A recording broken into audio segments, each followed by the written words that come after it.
Es un tema del cual se ha hablado demasiado poco, es el tema del medio ambiente. Y vamos a hacerlo con una de las personas más cualificadas de nuestro país para hablar de él. Estoy hablando de Manuel Pulgar Vidal. Muy buenas noches y bienvenido a RPP, señor Pulgar Vidal. Hola Fernando, muy buenas noches, un placer de estar acá con ustedes y muy buena tu introducción. Es la mirada de largo plazo con acciones de corto plazo. Bueno, comencemos por un punto específico. No sabemos bien cuál es el origen de la pandemia, pero cada vez está más claro que tiene que ver con la deforestación en China y con el contacto que algunos animales toman con otros cuyos hábitats no estaban destinados y no habían estado nunca en contacto. ¿Qué está pasando con la deforestación a nivel mundial y en nuestro país? ¿Y qué otros horrores, qué otras tragedias podemos vivir si es que no somos conscientes de algo que parece muy lejano y muy abstracto, pero como usted lo ha dicho, nos afecta en la vida cotidiana, como la pandemia ha puesto en evidencia? Sí, es muy cierto, Fernando. Las pandemias de origen zoonótico, es decir, las que son de transmisión animal a humano, tienen en especial 4 fuentes, y las 4 fuentes son ambientales. Degradación de los hábitats de especies silvestres, y eso genera un mayor contacto de estas especies silvestres en zonas habitadas por seres humanos. Pérdida de estos recursos, hábitats o ecosistemas por el cambio climático. Comercio de flora y fauna silvestre, que en algunos casos del mundo está declarado como ilegal y en otros no, y hemos visto estos mercados en China, donde las especies de fauna silvestre son a su vez para consumo humano y están en los mercados, y finalmente condiciones de insalubridad. Esas 4 fuentes son el origen de todas las epidemias de origen zoonótico, porque como tú señalas, estas especies de vida silvestre tienen que salir a buscar alimentos en lugares donde habitualmente no estaban o estaba su hábitat natural. Al no encontrarlo entran en un contacto o con seres humanos o con especies domesticadas que el humano consume y generan este tipo de situaciones. Por lo tanto, la pérdida de bosques es una gran preocupación. Y permíteme darte un dato, Fernando, del Perú. Llevando este tema al cambio climático, el día de ayer el MINAM, el Ministerio del Ambiente, ha actualizado el inventario nacional de emisiones de gases de efecto invernadero y ha señalado que del 100% de nuestras emisiones, que hay que reconocer que son pequeñas en comparación a un país desarrollado, el 65.2% proviene de agricultura, silvicultura y otros usos del suelo, es decir, fundamentalmente de la afectación de espacios naturales. Y entonces, si esta es nuestra principal fuente de emisiones, es preocupante que el año 2020 hayamos batido todos los récords históricos de deforestación, 180.000 Durante hectáreas. La pandemia, nos está diciendo que durante la pandemia los deforestadores han hecho su agosto.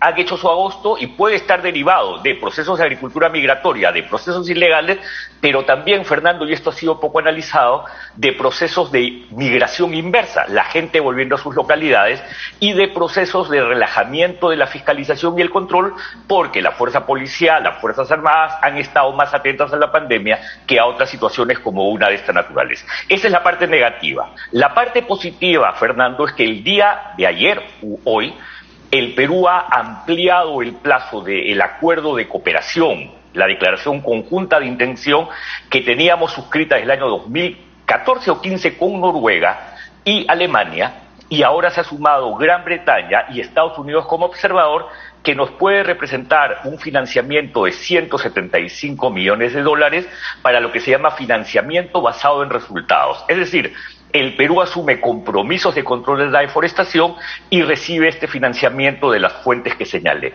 Esa es la gran noticia. Lo preocupante es no haber escuchado en ninguno de los candidatos palabra alguna sobre estos temas que son tan fundamentales. Sí, ahora, dígame una cosa con toda sinceridad y despiadadamente si hiciera falta, por favor. Corremos el riesgo de, junto a las especies amenazadas de extinción, como el oso panda en el Asia y el oso de anteojos en el Perú, ¿figure alguna vez la especie humana? Yo creo que al menos un gran nivel de afectación de condiciones que permiten el desarrollo de la vida humana.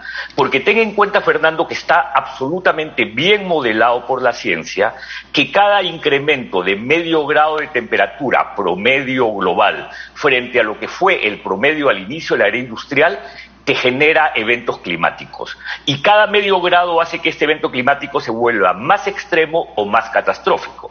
Y los eventos climáticos son eventos típicos de la naturaleza, como mayor lluvia en algunos lugares, mayor sequía, incremento del nivel del mar, deglaciación, sabanización del bosque, y es un gran riesgo para la Amazonía, pero incluso hay efectos, escasez de agua de hecho, pero hay unos que son fundamentales, presencia de vectores de enfermedades nuevas. Tú recuerdas, Fernando, en el Perú hablábamos antes del dengue, que sigue siendo una epidemia severa en el Perú, pero luego vino el Zika y luego el chikungunya, y todo esto deriva del incremento de la temperatura. Si eso lo hemos generado con el incremento de 1.2 grados Celsius desde el inicio de la era industrial a la fecha por nuestras emisiones de gases de efecto invernadero, imagínate que lo incrementemos a 3.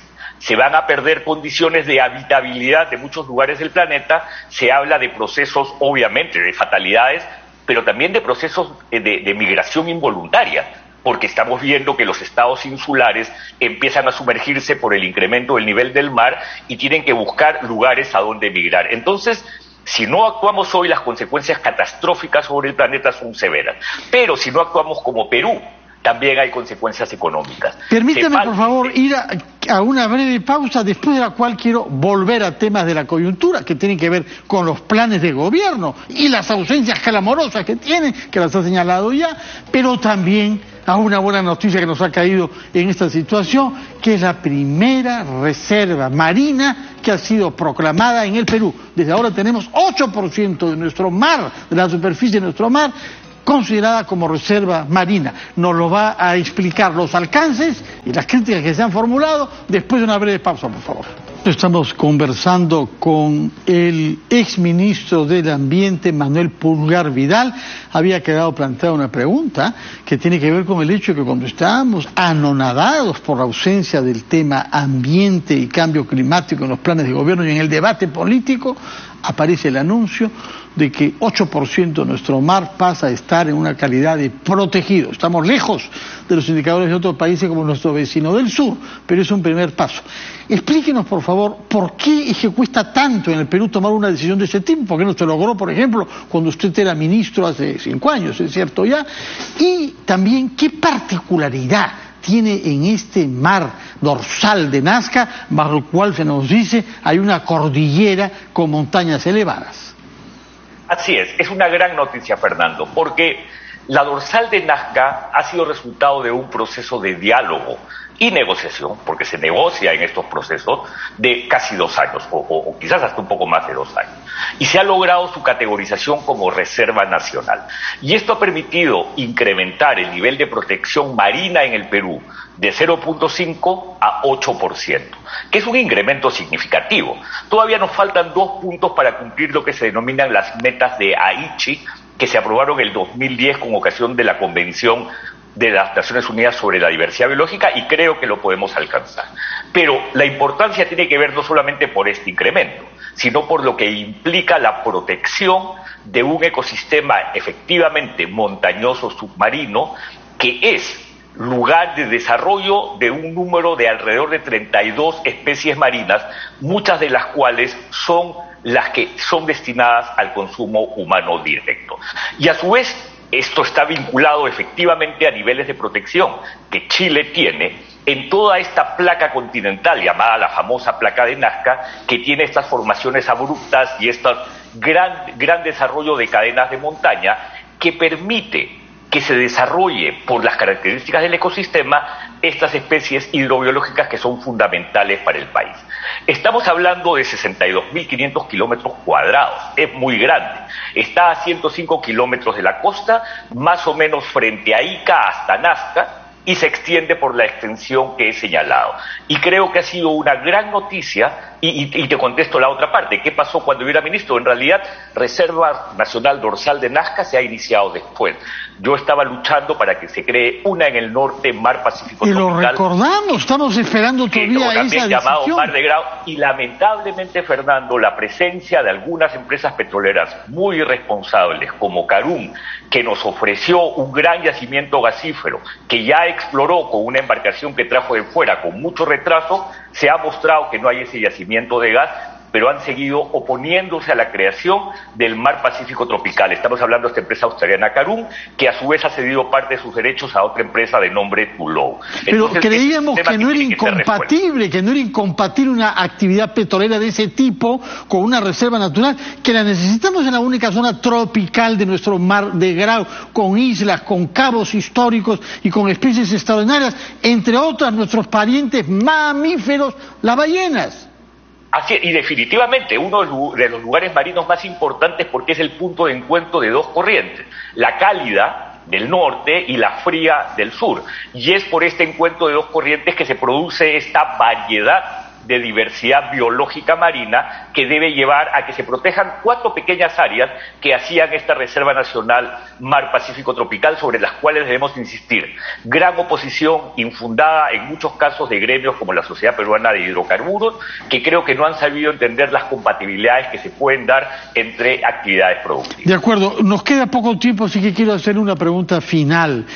¿Por qué tenemos tanta dificultad de ver lo que tenemos ante los ojos como problemática ambiental y climática? ¿Por qué la ausencia del tema en el debate político y en la campaña electoral y en los planes de gobierno? ¿Es por ignorancia y pereza intelectual? ¿Es por intereses económicos, como los que ha mencionado usted, para que no haya una reserva en el norte, en el Pacífico tropical? ¿O es porque no da votos el tema ambiental todavía? Puede ser la suma de los tres, pero como nos queda un minuto te voy a agregar una. Lamentable ombliguismo. El Perú es un país que muchas veces entra en estados de ombliguismo y se olvida, como le dijiste a Alonso Segura en su primera intervención, que somos un país inserto en una globalidad que tiene tendencias. Y lo que el Perú no ha entendido hasta ahora, y eso es peligrosísimo, es que el cambio climático, a su vez de amenaza, que tenemos que enfrentarla por amenaza, se ha convertido en el más grande dinamizador de una nueva economía. Fernando, el mundo ya entró a un espacio, como decía el expresidente Lagos de Chile, en donde la medición del PBI ya no es la más relevante para medir la eficacia de tu economía, sino el volumen de carbono de tus procesos productivos. Ojalá, señor Pulgar Vidal, que esas ideas y esa mirada de largo plazo lleguen a nuestro país y que podamos efectivamente medir las políticas públicas con esos criterios. Muchas gracias por su presencia en RPP. Con usted terminamos esta larga serie de entrevistas que hemos tenido durante la campaña electoral, de manera que debemos felicitarnos de haber terminado con el tema que a largo plazo es el más importante para nuestro planeta y para la especie de la que formamos parte.